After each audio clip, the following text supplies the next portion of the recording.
दोस्तों जब मैंने मोरो को सबसे पहली बार देखा था ना, तो मैं सोचा था कि आखिरकार ये कैसा विलन है जो बकरी की तरह दिख रहा है, और सोचा था कि वो उतना दिन नहीं बचेगा। लेकिन दोस्तों रिसेंटली ड्रैगन बॉल सुपर मैंगा में ये हमारे हीरोज का हालत बुरा कर दे रहा है।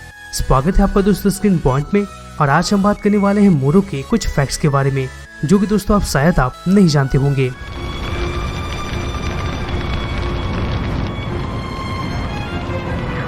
दोस्तों वीडियो स्टार्ट करने से पहले हम आपको बस इतना बताना चाहते हैं, अगर आप हमारे चैनल पे नए हैं तो दोस्तों सब्सक्राइब करें ताकि इससे रिलेटेड कोई वीडियो आप मिस न कर सके।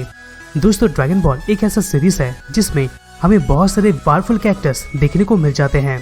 ड्रैगन बॉल के लिए हमेशा ये इजी नहीं होता कि वो गोकू के लिए हमेशा नया खतरा को खोज के लाए, पर दोस्तों अभी का मैंगा सीरीज का मोस्ट रिसेंट विलन मोरो को लाया गया है। यहाँ पर दोस्तों बहुत तरीके से ये लगता है कि मोरो पिछले सभी विलन्स का परछाई है जो कि dragon ball heroes already face कर चुके हैं। लेकिन दोस्तों मोरो बहुत ही जल्दी प्रूव कर दिया था कि वो एक बहुत ही डेंजरस खतरा है, और ये चीज दोस्तों आप रिसेंट मैंगा में देख सकते हैं।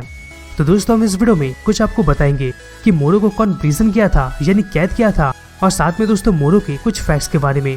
तो दोस्तों से टाइम ना लेते हुए चलिए स्टार्ट करते हैं।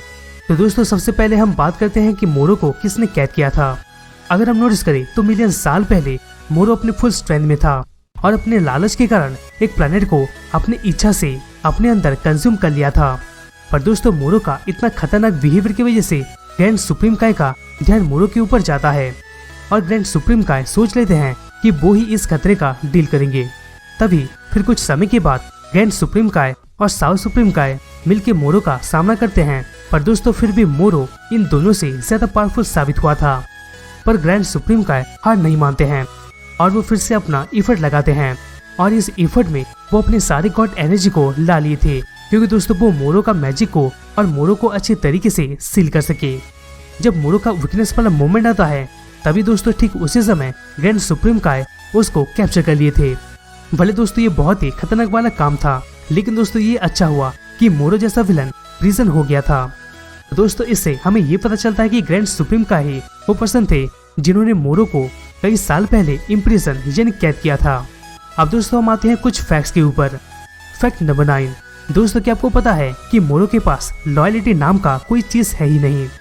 ये चीज सरप्राइजिंग नहीं है कि विलन अपना प्लान और अपने सेल्फिश मतलब के लिए पार्टनर्स को धोखा देते हैं, पर दोस्तों मोरो का कुछ अलग है। विलन के पास तो सेल्फिशनेस होता है, मगर दोस्तों मोरो में एकदम लॉयल्टी है ही नहीं। मोरो हमेशा अपनी टीम को एलिमिनेट करते रहता है, क्योंकि उनसे मोरो का मतलब खत्म हो जाता है। इतना ही नहीं, अगर कोई टीम मेंबर उसका बिना इच्छा से कुछ कर भी देता है तो दोस्तों उसका खैर नहीं। और दोस्तों देखा जाए तो ये तो विलन से भी ऊपर का विलन है। Fact number 8। दोस्तों मोरो सिर्फ अपने पावर खुद के लिए यूज नहीं करता है, बल्कि वो अपने पावर दूसरों को भी दे सकता है।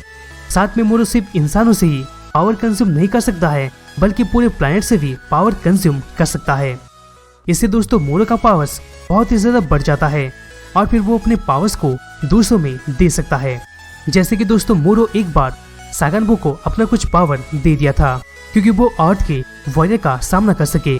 लास्ट दोस्तों मोरो का इतना एबिलिटी है कि वो पूरे टीम को बूस्ट कर सकता है। Fact number 7। दोस्तों क्या आपको पता है कि मोरो का डिजाइन टोयोटारो के द्वारा किया गया था, और मोरो का डिजाइन प्योर इविल वाला है। यहाँ पर दोस्तों मोरो का लुक इतना इविल वाला है कि दोस्तों वो कभी भी गुड गाय बन नहीं सकता है।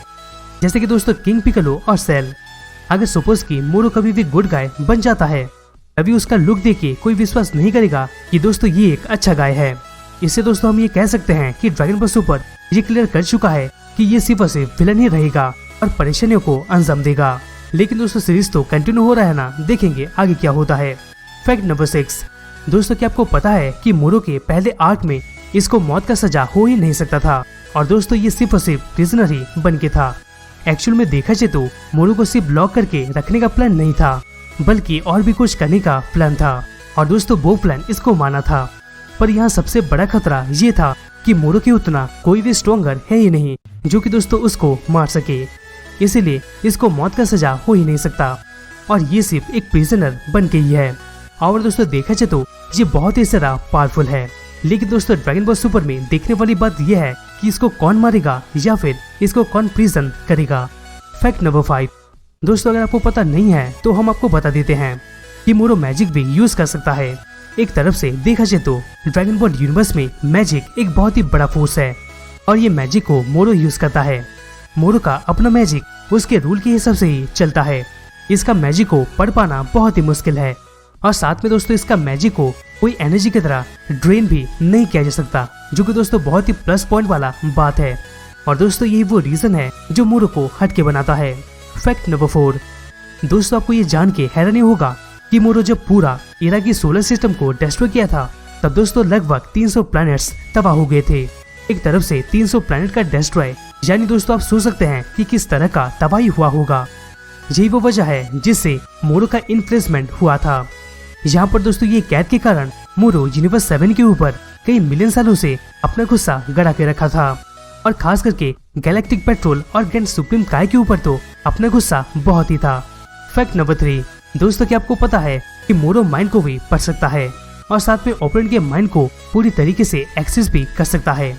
यहाँ पर एक तरफ से देखा जाए तो मोरो के मैजिक को प्रिडिक्ट नहीं किया जा सकता है और ये मैजिक इसको बहुत ही स्ट्रेंथ और पावरफुल अटैक्स देता है। पर दोस्तों इसके अलावा मोरो अपने ओपोनेंट को बहुत सारे डिस्टर्बिंग तरीके से मैनिपुलेट कर सकता है, साथ में माइंड को रीड करके उसके माइंड को बहुत ही अच्छे तरीके से एक्सेस कर सकता है। और दोस्तों हम ये कह सकते हैं कि मोरो बहुत ही गजब का विलन है। Fact number 2। दोस्तों यहाँ इंटरेस्टिंग चीज ये है कि मोरो अपने एनिमी का एबिलिटी को कॉपी कर सकता है। यहाँ पर मोरो में इतने सारे एडवांटेजेस है कि बेशक दोस्तों ये बहुत ही डेंजरियस एनिमी है।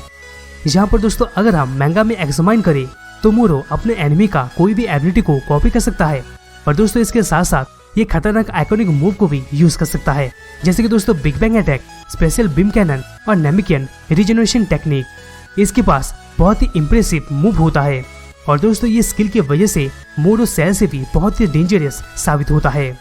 Finally fact number 1।